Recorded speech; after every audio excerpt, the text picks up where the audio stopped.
This is What's live. up? What's up, boys and girls? Welcome to the Week 2 recap and Week 3 preview in the SuperBad League. You got your fearless commissioners here, Mike Lott, Jeff Irvin coming at you. We're going to take you through a quick overall standings and leading scorers, stuff like that before we get started. So right now we got a two-way tie in first place between Dehaney, I mean, seriously, and Weller. I mean, this is unbelievable. So both of these shit sippers are undefeated. Nobody knows how, especially with Weller. Right now, Weller's 2-0. He has scored the least amount of points in the entire league. And his all-play record, if you were to win or to play everybody in the league each week, is 6-12. He may be the luckiest fantasy football player once again on earth. Consequently, the term a Weller or being Wellered when you win with scoring no points. Conversely, we have Chris Martin, who may be the most unlucky fantasy football manager here, sitting at 0-2, but with an all-play record of 11-7, meaning his team is much, much better than the results are showing. But I would like to point out one really, really, really amazing team. That would be John Murray's team with this, I don't know, some sort of teenage angst girl acronym name. He had this amazing draft, this amazing roster. He's 0-2 with an all-play record of 2-16. I have never seen such fantasy incompetence in my life. Have you? Honestly. No, it's pretty bad, dude. And I got to jump in here. I was starting to fall asleep there. Like, what the hell's going on? It's like, but yeah, we could call that whenever a team scores a lot of points and doesn't win. We could call that a Martin, but I think it's definitely, based on previous years, that's Adams, dude. Like, that is his thing, right? I mean, yeah. Didn't Adam like have the last place record but lead the league in scoring one year? It was ridiculous. It was awesome. So yeah, that's his title there. So we have the Weller and the Adam. I would just like to point out that I am currently leading the league in scoring, even though I'm 1-1. I am somehow making it happen with this awful, god-awful roster I have right now. So that's Mike's moment to sun there. I don't know if you guys saw the jizz hit the screen whenever he started saying that. He's pretty excited.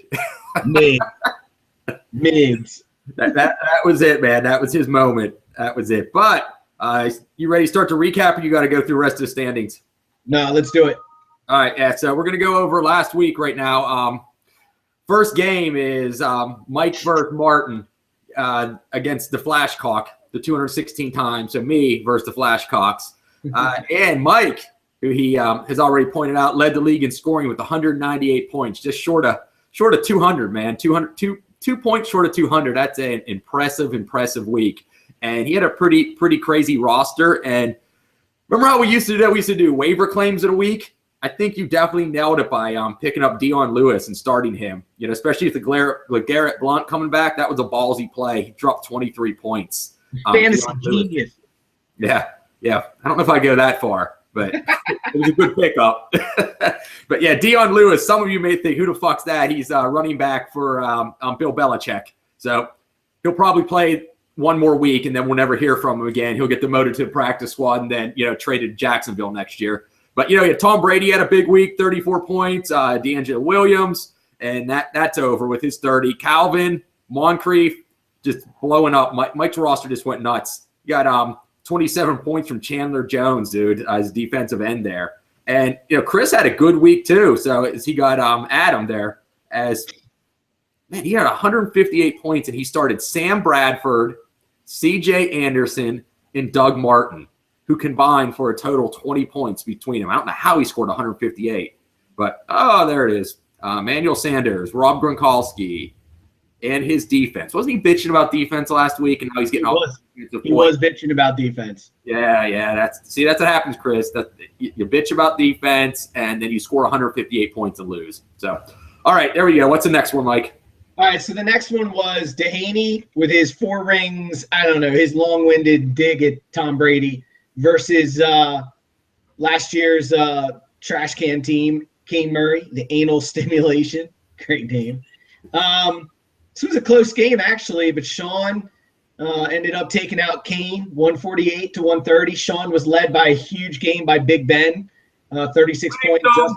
Yep, third, and he's justifying his decision to keep Ben. And just got really solid, above average production at pretty much most of his skill positions in defense. J.J. Watt was his second leading scorer at 17.5 points. So just good overall team victory for Sean.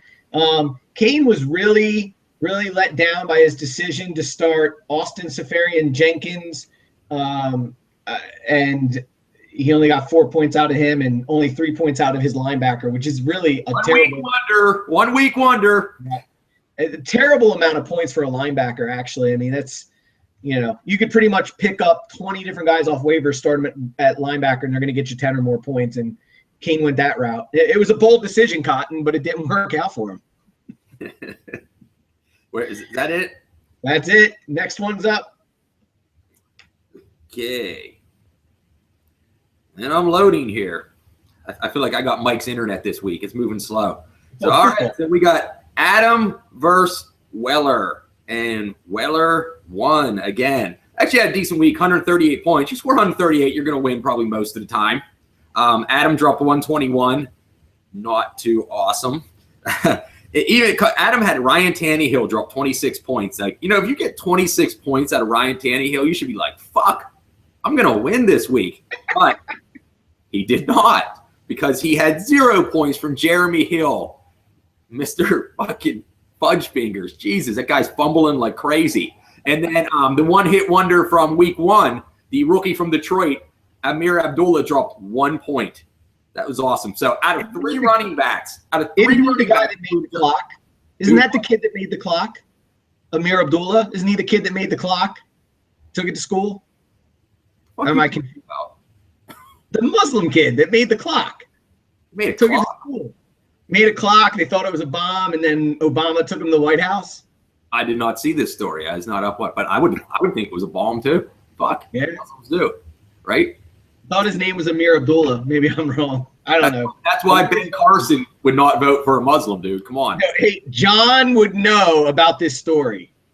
John would know, because this is right off the Democrat talking points. That's true. That is true. But I don't know what the fuck I was saying. All I know is that, Adam got his ass whooped by Weller. He got Wellered by Weller and the Odell Beckham and Julian Edelman.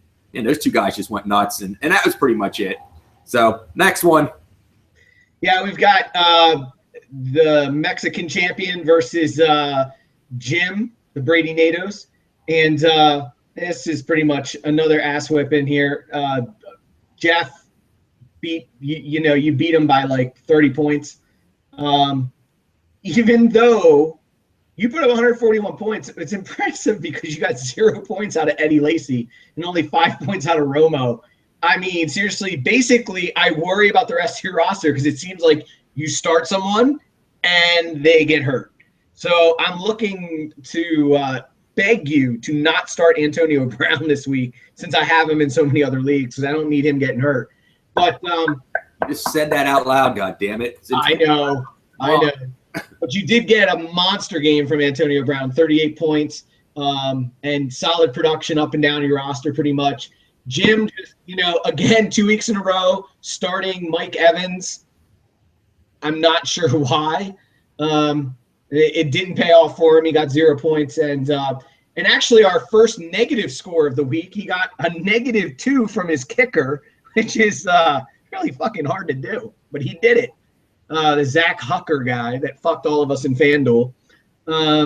So, yeah, just an uninspiring week by Jim, and he deserved to lose, quite frankly. So what's up next? Last game. Let's see. All right, we have the Girls Gone Wilds. Will Days versus John. I still don't know what the fuck his team name is. Nobody does. Nobody does. I'm not a 9-year-old girl, though. Why the fuck? None of us are. So, the fuck knows. But look at this score. 117 to 106. That's what scores look like in leagues that aren't PPR. Touchdown-heavy leagues, that was ugly. So the second lowest scoring team beat the lowest scoring team. That was a great game, dude, right there. That's like watching bad football. But You know, it's like watching women play soccer or basketball. Just it's not right. You know, I look at John's roster, and it's like it was a really good roster back in 2009 with like Marshawn Lynch and Adrian Peterson and Peyton Manning, like just Adam Vinatieri. Like those guys are old. Like I think John, you have an issue here with youth. You know, you got to get young. You're slow. You're old. Peyton Manning can't throw more than 8 yards. It's awful. Once again, he had 16 points, but it was a hard 16 points.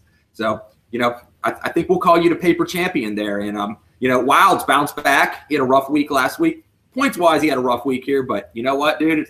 He got a W in the win column, and that's all that counts. Dude, Chris Johnson only had 7 points. He had like 20 carries, and he had 7 points. That's pretty bad. But, hey, good start by Wilds putting in Larry Fitzgerald, though, dude, dropping 38 points. So pretty ballsy. Pretty ballsy. One more thing here. My fucking wife's out of town, and I just looked over. Look what I just – the fuck is this? What the fuck? Hold on. You got to get it nice up for the kid. Hold on. I got to talk here. This is a pug pillow, I believe. Oh, that's your new – I'm making that my new team profile picture. The fuck? You guys all married? Is it yards? Don't. Hell. Holy shit. Holy shit. My other question is, how long has that thing been there for? Hold on, my computer's dying. Oh shit. We're done with the recaps. Pretty much all teams suck except mine. Let's move forward.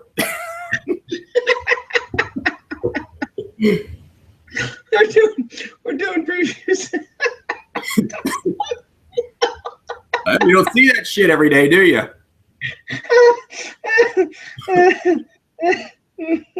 Go ahead. All right, the first game coming up for week 3 is anal stimulation Kane Murray versus last week's 198-point champion Mike. And right now, according to the player projecting on this wonderful site of ours, is Kane is going to beat Mike 135-81. So that's a pretty hefty margin of victory. Now, Mike doesn't have a linebacker in right now. And as I can see, Mike does not have a linebacker on his roster. Might want to look into that. We carry linebackers now. He does not have a linebacker. And they're saying his biggest point player is going to be Calvin Johnson. Dude, there's a lot of single-digit players on your team in the projection. Dude, you have D'Angelo Williams in. Yeah, I don't know what you're going to do. Bishop Sankey. Like, I'm really thinking last week was a complete aberration to those 198 points. And then Kane's rolling large with, like, Aaron Rodgers, Jamal Charles, DeMarco Murray, TJ Yeldon. I don't know what that is. Jordan Matthews. What a shit putt. Like, Jordan Matthews pulled it out at the end of the game. But, God, what the hell's going on with Philadelphia? Kane, we'll talk about this later. I know Chip Kelly is no longer just, like, offensive genius. My God, that was painful to watch. But, Mike, hate to say it, but actually don't hate to say it. I think Kane's probably gonna win this one going away. It looks pretty stacked this week. Good matchups, too. So, all right, what's the next one, man? All right, so we got the Will Days Beast, and that would be Adam's team. Right now, Adam is projected to beat Will Days 122-107. Projected to have a huge week from DeAndre Hopkins, who, by the way, missed practice today with concussion, and Brandon Marshall. He's got Jimmy Graham. Maybe they will actually throw him the fucking ball for once. I mean, he's projected 18 points. He had 2 points last week. He's had like 3 passes thrown to him in 2 games. So not sure that was such a great stellar keeper decision, but, you know, maybe they'll figure out how to use him. But Will Days, I mean, he's got the 1 week wonder Travis Benjamin rolling out there for 2 points projected. And, yeah, I don't – Frank Gore, Fitzgerald. I don't think Fitzgerald's going to do it 2 weeks in a row. I mean, I think Adam's going to win this running away. I don't even think this is going to be close. So, what's next? Do this one too. It's my game. Oh yeah, all right. I'll be happy to do this one. So this is the Flash Cock and the Spanish champion, Mexican champion. This looks like on paper could be a good matchup. You're projected to beat him by about 12 points. They're projecting another big week for Antonio Brown at 25 points, and bold decision going with Cam Newton here, dude, at quarterback. But they're saying it's a good Romo. It's better than Romo. I don't know about that anymore with that team. I mean, Cam's got nobody to throw the ball to. So, but we'll see. And you got the Woody in there. It's going to be an interesting game. The Flashcock's rolling. Maybe he'll finally get lucky and get a win, but I just don't see it. I mean, other than Emmanuel Sanders and Gronkowski, his team is just a whole lot of average. CJ Anderson, I don't even know what to tell him. I mean, I'm feeling his pain because I got him in 2 leagues, and he's just been god-awful. It's too bad he doesn't have Ronnie Hillman on his roster because I think CJ is going to lose the job, and, well, that's going to help me down the road since I have Hillman. But, yeah, I think you're going to win this one. It might be closer if Gronk has one of his Gronk games. But, no, I think you're going to be in this one. So, all right, what's up next, bud? Next one, we got Dehaney versus the Brady NATO, Jim Beltis, and they're predicting Jim to win 120 to 111. And looking at these rosters, I'd say that's probably not bad. Jim is actually rolling David Johnson, the Arizona running back, third-string running back, but Ellington's already been listed as out, and Chris Johnson is listed as fucking old and useless. I mean, that guy was awful to watch last week. I was in Arizona, so I was stuck watching that game. They just kept giving him the pill. And it was just awful. It was like Chris Johnson for 2 yards over left tackle. It was like he looked like remember that dude? Didn't that Mike? What did he run, like a 4.2 40 or something, like combine giant? You know, and then he went 2,000 yards and like he's running like a 4.8 40 now. It's awful. It's like watching us run. But smart play going David Johnson because it's like every time the dude touches the ball, he seems to score a touchdown. So I like that gamble. Still got Mike Evans in the roster. Jim had 2 weeks in a row now with 0 points from Mike Evans. So I guess he's sort of going with the hey, he's eventually got to catch a fucking ball, right? Don't stop believing, Jim. Don't stop believing. Don't stop believing. That is right. You just hear Journey in your head now too, like every other white person. Dude, that song is like the white person's anthem. It really it is the drunk middle-aged white woman anthem. They lose their shit when that song comes on. You know what other one? That Jane Says song by Jane's Addiction. You ever see like 35, 40-year-old women when that shit comes on, they like, woo! It's crazy. I don't get it. But I don't know. Yeah, Dehaney's rolling. He got Ben Roethlisberger again. Even going against St. Louis, dude's on fire. T.Y. Hilton, Brandon Cooks. Like, when do we give up on Brandon Cooks here? It's like, who the fuck's gonna even throw him the ball now? And I mean, shit, I don't know. I was never in on the Brandon Cook. I don't know. I have 4 leagues and don't own him in any of them. And I don't know. I don't like him anymore. But anyways, I think Jim's going to win this game. I don't even know what I'm saying anymore. What's next one? You want to do this last one too? Yeah, so this is John with his teenage girl angst name versus Weller with the Divine Beckhams. John is a slight favorite here, 138 to 131. He's got pretty much double-digit projections for every player outside of his kicker, his 55-year-old Adam Vinatieri kicker. It looks like they're projecting a 20-point day from Demaryius and 18 from Peyton and 18 from Lynch. Weller's got a tough lineup, man. Luck, Ivory, Odell Beckham, Edelman. I mean, he's got some weapons. And then he's also starting people like Roddy White, and you're like, what the fuck is that? So, Weller's. The fuck was that? All right, we got some lag. Anyway, I think Weller's going to actually upset John this week, but this might be too close to call. Weller's got a tough lineup, man. Luck, Ivory, Odell Beckham, Edelman. Dude, I'm lagging huge. He's got some video. Starting people like Roddy White, and you're like, what the fuck is that? So, dude, what is that? You hear that? Like, you're hearing like double echoes? Yeah, let's just wrap it up. Anyway, I think Weller's going to actually upset John this week, but this might be too close to call. Yeah. Weller's got a tough lineup, man. Luck, Ivory, Odell Beckham, Edelman. Dude, I'm lagging huge. He's Scott's in our video. Burning people like rotting. Dude, I don't even know what the fuck's going on. There's like sounds coming everywhere right now. Dude, what is that? You hear like double echoes? I don't know what the fuck is that. It's just wrapping up. I think Weller's going to actually upset John this week, but this might be too close to call. I don't even know what's going on. Weller's got a tough All right, lineup, man. we're stopping this shit. So when it catches up in like 5 minutes, you guys will know. So all right, later.